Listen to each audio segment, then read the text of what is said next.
जादुई गाजर की खेती। चित्तौड़गढ़ नगर में मोहन और भोला दो भाई रहते थे। मोहन तेज तर्रार था और वही भोला अपने नाम की तरह बहुत भोला था।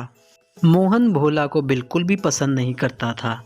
मोहन और उसकी पत्नी अक्सर इसी ताक में रहते कि कब उसे घर से निकालकर बाहर करें। अच्छा जल्दी कुछ कीजिए ताकि हमें इस भोंदूराम को और मुफ्त की रोटियां ना खिलानी पड़े। मैं भी इसी मौके की तलाश में हूँ भाग्यवान। बस मुझे वो मौका मिल जाए तो मैं इसे लात मारकर सारी जमीन से बेदखल करूं।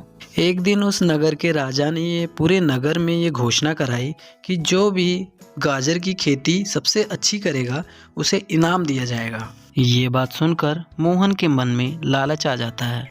अगर मैंने गाजर की अच्छी खेती कर ली तो इनाम तो मुझे ही मिलेगा, लेकिन वो इनाम मुझे उस भोला के साथ भी बांटना पड़ेगा, जबकि उसको खेती करनी तक नहीं आती।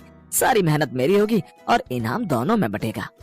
तो आप एक काम क्यों नहीं करते जी, उस भोला को पहले ही जमीन का बंजर हिस्सा थमा दो। उसमें वो कुछ उगा नहीं पाएगा और हम अपने खेत में अच्छे से खेती करेंगे और इनाम जीत जाएंगे। मोहन बिल्कुल वैसा ही करता है। वो जमीन का बंजर हिस्सा देकर भोला को निकाल देता है। भोला मुझे गलत मत समझना भाई, लेकिन मैं बस राजा के कहे अनुसार चलना चाहता हूँ। वैसे भी आज नहीं तो कल जमीन का बंटवारा तो होना ही था ना। इस तरह चालाक मोहन अपनी उपजाऊ भूमि पर गाजर की खेती कर लेता है, जिससे उसके खेत में कुछ दिनों बाद बहुत अच्छी गाजर की खेती हो जाती है। तो वहीं दूसरी तरफ भोला अपनी बंजर भूमि पर कुछ भी नहीं उगा पाता, क्योंकि उस पर हल तक चलाना मुश्किल था। भोला अपने बंजर खेत के बगल में ही झोपड़ी बनाकर रहने लग जाता है। ऐसे ही दिन बीतते हैं। प्रतियोगिता का समय नज़दीक था। एक दिन उदास भोला अपने बंजर खेत में बैठा होता है। तभी अचानक एक खरगोश उसके पास उछलते हुए आता है और बार बार पेड़ के नीचे बैठे भोले का हाथ चूमता है, मानो वो उसे कुछ कहना चाहता हो। अरे इस बंजर भूमि पर यह खरगोश क्या कर रहा है? लगता है ये मुझे कहीं ले जाना चाहता है। भोला उठकर उसके पीछे पीछे जाने लगता है। वो खरगोश उसे पत्थर के पास ले जाता है, जहाँ वो देखता है कि पत्थर के नीचे कुछ खरगोश दबे पड़े हैं। भोला उन सब को एक एक करके निकालता है। तभी खरगोश भोला को धन्यवाद देते हुए कहता है, तुम्हारा बहुत बहुत धन्यवाद। तुमने आज मेरे परिवार की जान बचाई है। हम तुम्हारा ये उपकार कभी नहीं भूल सकते। तुमने हमारी मदद की है, इसलिए मैं तुम्हें ये गाजर देना चाहता हूँ। ये एक जादुई गाजर है।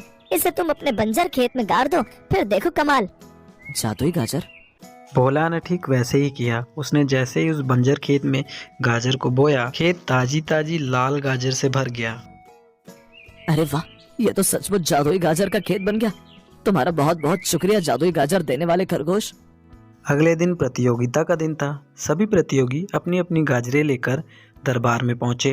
भोला भी अपनी गाजरें वहां पर लेकर पहुंचा, जहां राजा भोला की गाजरें देखकर बहुत खुश होते हैं। अरे वाह, ये तो बहुत ही सुंदर लाल लाल और मोटी गाजर है। इतनी सुंदर गाजर मैंने आज से पहले कभी नहीं देखी। कहीं यही वो गाजर तो नहीं जिसकी मुझे तलाश थी? फिर राजा भोला के पास जाते हैं और उससे पूछते हैं, सच सच बताना, ये गाजर तुमने खुद अपने खेतों में उगाई है या ये कोई जादुई गाजर है? राजा जी, सच कहूँ तो ये एक जादुई गाजर है जो किसी ने मुझे उपहार में दी थी। फिर भोला राजा को सारी बात बताता है। राजा प्रसन्न होकर कहते हैं, अरे यही तो वो गाजर थी जिसकी मुझे कब से तलाश थी। दरअसल साल भर पहले मेरी बेटी ने एक खरगोश का तिरस्कार किया था, जिससे क्रोधित होकर खरगोश ने उसे पत्थर हो जाने का श्राप दे दिया था, जिसकी मुक्ति का तरीका उसने खरगोश द्वारा ही दी गई जादुई गाजर को बताया था। फिर राजा अपनी बेटी के कक्ष में जाकर उसके होठों पर गाजर लगाते हैं। जैसे ही वो गाजर उसके होठों पर लगाता है, वो पत्थर से इंसान बन जाती है।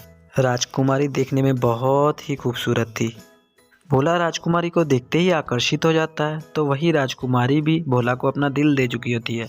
राजा दोनों को देखता है और सारी बात समझ जाता है। फिर वह भोला से कहता है, भोला, आज तुम्हारे ही कारण मैं अपनी बेटी को जीवित देख पा रहा हूँ। अगर तुम उस खरगोश की मदद ना करते तो ये जादुई गाजर हमें नहीं मिलती।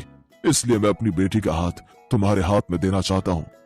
लेकिन महाराज, राजकुमारी को तो अच्छे से अच्छा राजकुमार मिल सकता है, फिर मुझ गरीब के साथ?